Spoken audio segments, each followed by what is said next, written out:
ეხლა გადავიდეთ მეორე დაწერე. ნომერი 29. ხმას ჩაუწიე ერთი. მიდი დაწერე შენ ამოცანა. ბექამ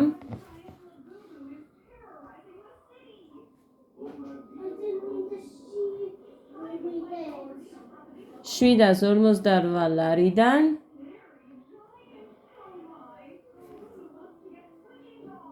ლარიდან 100 ლარით 100 ლ დაწერე არ უნდა ეს ლარით და ასე შემდეგ ლ ქურთუკი იყიდა. კინოღა 28-ზე დაწერე ის. აი მიდი ქურთუკი ქუტირე კაი დაწერე აწი, მაგრამ ყოველთვის ხმოვანი უნდა იყოს. კაი ტირე გავუკეთე რა ვუყო. იყიდა.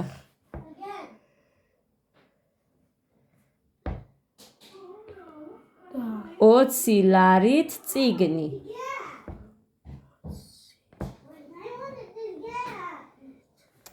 აქ წერია და იმასაა რომ ვუშვები. რამდენი ლარი დარჩაო ბექას გვეკითხებიან.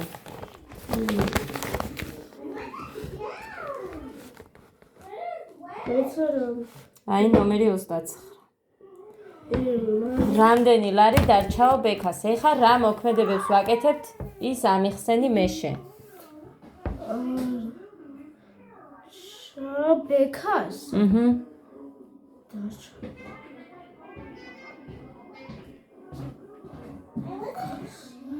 კითხვის ნიშანი და ახლა ამოხსნა დაიწყე ქვემოთ.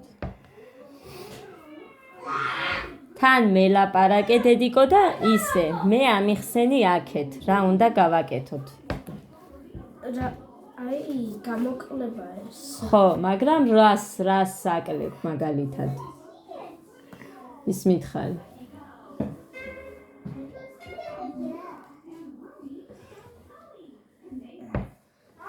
მითხარი. 68-ს გამოვაკლოთ 100, რასაც მივიღებთ 20 გამოვაკლებ. და მივიღებთ პასუხს.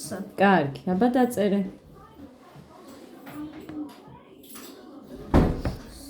ეს ვთქვი მე ექიმთან რომ მათემატიკას გოდერძი ჩემთან აკეთებს ასე თავისით ზოგჯერ გადაეკეტება და მსგავსი რაღაცა დიდებსაც კი მოგვსვლია ბავშვებს კი არა. არ მჯერაო. აგერ ესე ჩემო კარგებო. რა მიიღე პასუხი? 628. ბოჯის გიხდით ხმაურისთვის.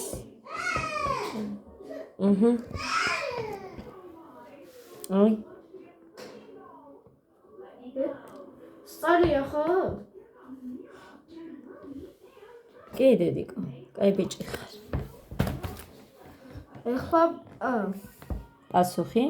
ორ წერტილი. როგორ პასუხობთ აბა? ბექას დარჩა 628 ლარი. ხო, ჩახდედიკო. მე მგონი ბევრ ადამიანს სჭირდება ფსიქოლოგი შენ გარდა დედის.